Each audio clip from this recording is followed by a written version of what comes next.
Bonjour à tous, dans cette vidéo on va voir ensemble un exemple de résolution en régime pseudo-périodique. Donc l'exemple que j'ai choisi c'est le circuit RLC série et dans ce circuit on va considérer une décharge d'un condensateur dans une résistance et une inductance, un condensateur initialement chargé sous une tension E. Donc on peut dire que pour T négatif, étant donné que le condensateur est déjà chargé, on a que UC de T négatif est égal à E. Et le but c'est de trouver, donc but c'est établir UC de T en pseudo-périodique. Donc on va commencer par l'équation. Donc là on va aller vite parce que c'est du cours. L'équation, donc sur UC, on a que UC est égal à UR plus UL. UR c'est égal à RI de T plus UL c'est égal à LDI sur DT. Or ici, I est égal à moins D de Q sur DT est égal à moins C DUC sur DT. Attention aux conventions. La convention que j'ai choisie pour une décharge de condensateur est la convention générateur pour le condensateur. Donc I est égal à moins D de Q sur DT est égal à moins C DUC sur DT. Et donc on se retrouve avec l'équation que UC est égal à moins R C DUC sur DT moins LC D carré UC sur DT carré, la dérivée seconde. Et donc l'équation différentielle se met sous la forme D carré UC sur DT carré plus R sur L DUC sur DT plus 1 sur LC UC est égal à 0. Donc là, on va pouvoir identifier plusieurs choses de cette équation. C'est une équation d'ordre 2, donc on va identifier plusieurs paramètres à l'aide de la forme canonique qu'on va rappeler tout de suite. La forme canonique, c'est D carré UC sur DT carré plus oméga 0 sur Q DUC sur DT plus oméga 0 carré UC est égal à oméga 0 carré UC de l'infini. Voilà la forme canonique. Donc là, on peut identifier beaucoup de choses. On identifie UC de l'infini qui ici vaut 0. On identifie oméga 0, là je vous renvoie au cours, qui est égal à 1 sur racine de LC. Et on identifie Q du RLC série qui est égal à 1 sur R, racine de L sur C. Et une fois qu'on a fait ces identifications, eh bien la solution ici, étant donné qu'on a une équation qui est directement homogène, c'est UC homogène de T. Et donc en régime pseudo-périodique. Je vous rappelle que pseudo-périodique, ça veut dire que delta, le discriminant de l'équation caractéristique, est négatif, ce qui implique que Q est plus grand qu'un demi. Ça, je vous laisse le redémontrer, c'est important. Eh bien, on a la solution qui s'écrit que UC de T est égal à exponentielle de moins oméga 0 T sur 2Q, facteur de lambda cos oméga pseudo T plus mu sinus oméga pseudo T, où lambda et mu sont des constantes qu'on va déterminer à l'aide des conditions initiales, et où oméga pseudo, c'est égal à oméga 0 racine de 1 moins 1 sur 4Q2. C'est la pseudo-pulsation. Donc cette relation vient du cours, le oméga 0 racine de 1 moins 1 sur 4Q2. Il faut savoir la démontrer. Ici, moi, j'admets qu'elle est vraie, puisqu'on l'a démontré en cours ensemble. Et donc, une fois qu'on en est là, on va appliquer les conditions initiales, puisqu'on est sur la solution complète. Il n'y a pas de solution particulière. Donc, les conditions initiales, encore une fois, en électrocinétique, on les détermine de deux manières. On a la continuité de UC, la continuité de la tension borne du condensateur, et on a la continuité de I à travers l'inductance, et la continuité de UC aux bornes du condensateur. Donc on a deux conditions initiales ici. La première, donc continuité de UC.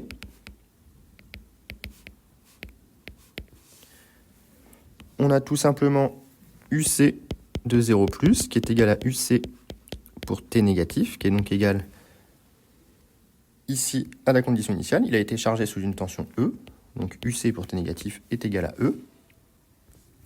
Et on a la continuité de I, puisqu'ici on a un circuit série, donc l'intensité est la même pour tout le monde. Et donc I de 0 plus est égal à I de T négatif. Et l'interrupteur étant ouvert depuis longtemps, eh bien I de T négatif est égal à 0. Ce qui va me donner une condition sur la dérivée de UC. Or, I c'est égal à moins C DUC sur DT. Donc on déduit que DUC sur DT évalué en 0 plus est égal à 0. Donc voilà ma deuxième condition initiale dont je vais avoir besoin pour trouver lambda et mu. Donc, si on applique la condition numéro 1, on a que UC de 0 plus est égal à E d'après la condition initiale. Et si je remplace T par 0 dans l'expression qu'on a trouvée ici,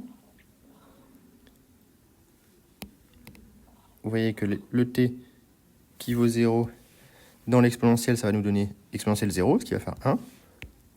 Facteur de lambda cos 0 plus mu sinus 0. Or, sinus 0, bah, ça fait 0. Donc, il reste directement que E est égal à lambda.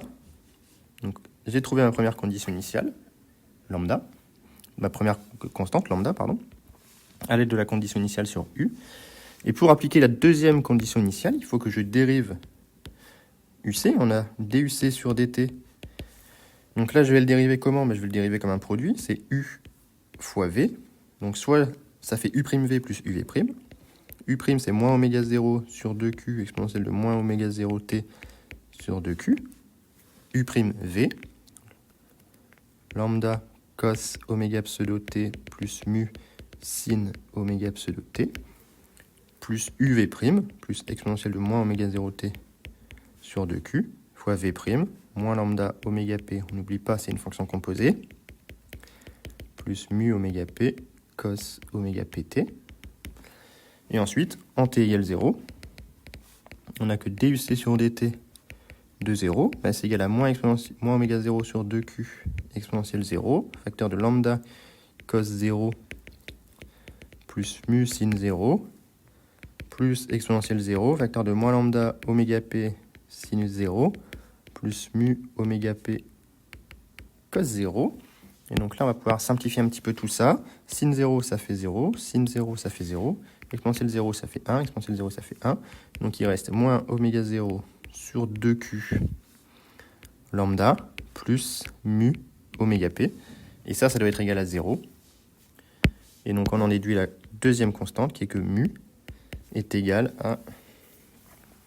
Alors, ça fait lambda oméga 0 sur 2Q oméga P.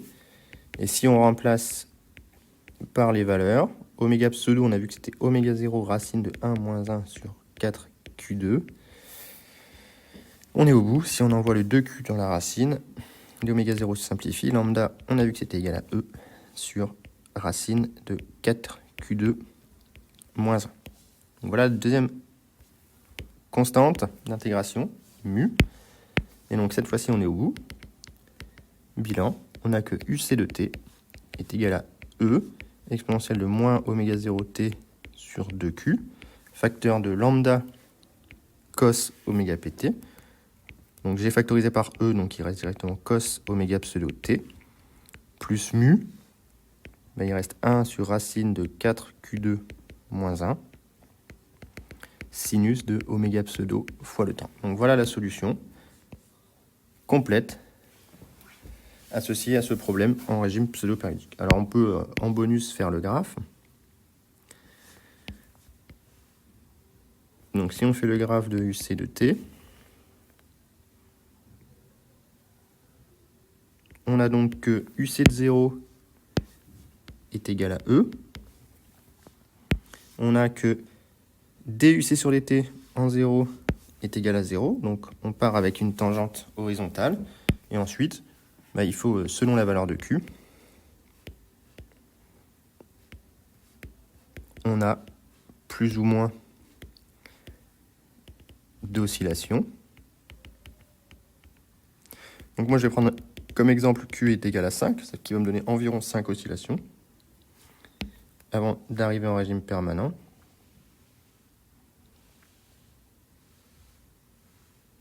Voilà. J'ai plutôt Q égale 3 ici. Voilà, j'avais pas assez de place pour faire mes 5 oscillations. Et donc sur ce graphe, on peut faire apparaître la pseudo-période, TP, ici. On peut également donner le portrait de phase en bonus. C'est DUC sur DT en fonction de UC. Donc le point de départ, ici, c'est UC égale E, dérivée nulle. Donc ça, c'est le point de départ. Le régime permanent sera atteint pour UC égale 0, DUC sur DT égale 0. Et donc ensuite, vous devez tourner, quand vous êtes dans le demi-plan inférieur, de la droite vers la gauche, en haut, de la gauche vers la droite, ce qui vous donne comme graphe. Alors, je vais essayer de le faire plutôt bien.